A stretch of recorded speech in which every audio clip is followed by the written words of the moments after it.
जय जगन्नाथ नमस्कार प्रिय दर्शक बंधु मु ज्योतिषाचार्य प्रमोद परपंडा आपण मानक स्वागत करुच्ची आपण मानकर प्रिय चैनल आस्ट्रो कल्याण चैनल। प्रिय दर्शक बंधु जो व्यक्ति मान चैनल को देखुंत सब्सक्राइब करना सब्सक्राइब करूँ लाइक करूँ अधिक शेयर करूँ।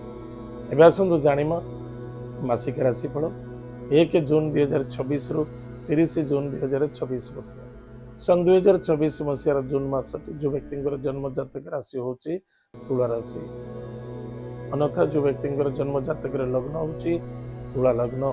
जदि आपण पाखे जातक नहीं नाम राशि हूँ तुला राशि निश्चित रूप से एपिसोड देखो। प्रिय दर्शक बंधु आज आम जाना तुला राशि व्यक्ति मान प्रथमतः देखा विवाह दाम्पत्य जीवन में आनंद सुख मधुमय देखा बहुत आवश्यकता अच्छी। जो मैंने वैवाहिक जीवन काटुंट अनेक प्रकार समस्या पीड़ित होती निश्चित रूप ए मसटी आपण मंगलमय देखा निसंदेहता। पति पत्नी मध्य श्रद्धा आदरता वृद्धि पाइब। प्रॉपर्टी जमीन जायदाद आप क्रय करें इन्वेस्टमेंट करें। कुटुंब परिवार में आनंद देखादेव अर्थ जोग अच्छी। पराक्रम क्षेत्र टी कमजोरी देखा दौर परिश्रम अधिक करेंगे फल टे कम मिले। निजर कमजोरी को कौन व्यक्ति आगे परिप्रकाश करने उचित नुहे। सदा सर्वदा भल भी कहवा उचित नुहे मंद भी कहवा उचित नुहे। किए कौन कहूँ किए कौन करुच्ची फोकस न they do your duty duties निज कर्म प्रति निजे यथेष्ट फोकस रखु आ ध्यान दिंतु। परिश्रम अधिक करने को पड़ो मेहनत अधिक करने को पड़ो। 1 जून रु 15 जून पर्यंत अधिक परिश्रम करने को पड़ो आदि निसंदेहता। पितृतुल्य व्यक्ति को सम्मान आदर भक्ति करंतु।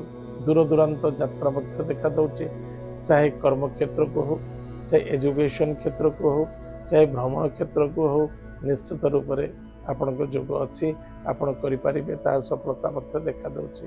व्यापार वाणिज्य क्षेत्र में यथेष्ट उन्नति अच्छी लाभवान भी लव मैटर सफलता देखा देव। एजुकेशन सेक्टर में यथेष्ट भल अच्छी निसंदेहता। संतान को नहीं आनंदित हे विद्यार्थी सफलता अर्जन करेंगे। शत्रु मानक ठारू दूरे रहिबा अत्यंत आवश्यकता अच्छी। गाड़ी घोड़ा टी सावधान चलातु। स्वास्थ्य जदि टी कमजोरी देखा दौचे तुरंत डॉक्टर इलाज करंतु केबे अवहेला करने उचित नुहे। नूतन व्यवसाय वाणिज्य को स्थापना करने किसी प्लान करने से सफलता देखा देव। पुरातन द्रव्य वस्तु पदार्थ बा पुरातन कौन जमी बाड़ी को आपण क्रय करने को चाहते विक्रय करने को चाहते से सफलता मिल। किंतु मन रखि दरकार सदा सर्वदा पॉजिटिव थॉट नहीं चलते। ग्रह आपण भल अच्छी भल फल दौर जे कि आप भाग्यस्थान 15 जून रु भाग्यस्थान सूर्य आसवे 1 जून रु 15 जून पर्यंत रे अष्टम भाव रे। किंतु रवि बुध शुक्र देवगुरु बृहस्पति जो भाग्यस्थान अच्छा भाग्य निश्चित रूप से आपंकर उज्जवल अच्छी। आप सदा सर्वदा चिंताधारा दुर्भाग्यता चिंताधारा को दूर कर सौभाग्य चिंताधारा को चिंता करवा केमिति ग्रोथ करवा केमिति सक्सेसफुल होगा this is very positive thought. मु जदि किसी डॉक्टर होगा चाहूँगी मुझे बहुत बड़ व्यक्ति होगा चाहूँगी मुझे पैसा वाला होगा चाहूँगी से only for use thought use होगा दरकार अच्छे। चिंताधारा आपणकर चिंताधारा आपणकर परिश्रमता आपणकर समय बहुत आवश्यकता अच्छे।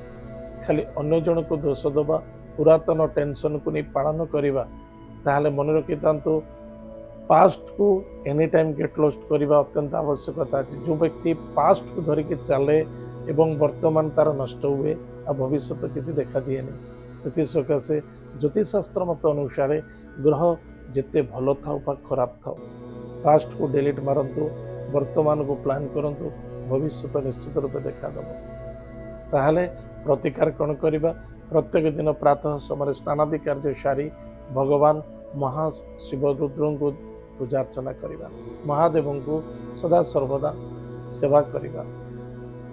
ओम नमः शिवाय ये पंचाक्षर मंत्र को प्रत्येक दिन सकाଳେ जप करवा। ओम नमः शिवाय ये पंचाक्षर मंत्र को आमे जप करवा। एतद व्यतीत सोमवार गुरुवार शुक्रवार शनिवार दिन उशस्थ वृक्ष मूल जलगुड़ दान करवा। गुरुजन व्यक्ति को प्रत्येक दिन प्रणाम करवा ଏବଂ ସଦାସର୍ବଦା ନିଜର ମନର ଇଗୋ ଅସନ୍ତୁଷ୍ଟତା ଠାରୁ ଦୂରେଇ ରହିବା। ନିଶ୍ଚିତ ରୂପରେ ମାସଟି ଉତ୍ତମ କଟିବ, ସଫଳତା ମଧ୍ୟ ଦେଖାଦେବ। ପ୍ରିୟ ଦର୍ଶକ ବନ୍ଧୁ, ଏତ ଥିଲା ତୁଳା ରାଶି ବ୍ୟକ୍ତିମାନଙ୍କ ପାଇଁ ମାସିକ ରାଶିଫଳ। ଆଜି ତ ସମୟ ଯାଇଛି, କାର୍ଯ୍ୟକ୍ରମକୁ ଆମେ ଏଇଠି ରଖୁଛୁ। ପୁଣି ଦେଖା ହେବା ଆଗାମୀ। ଜୟ ଜଗନ୍ନାଥ, ନମସ୍କାର।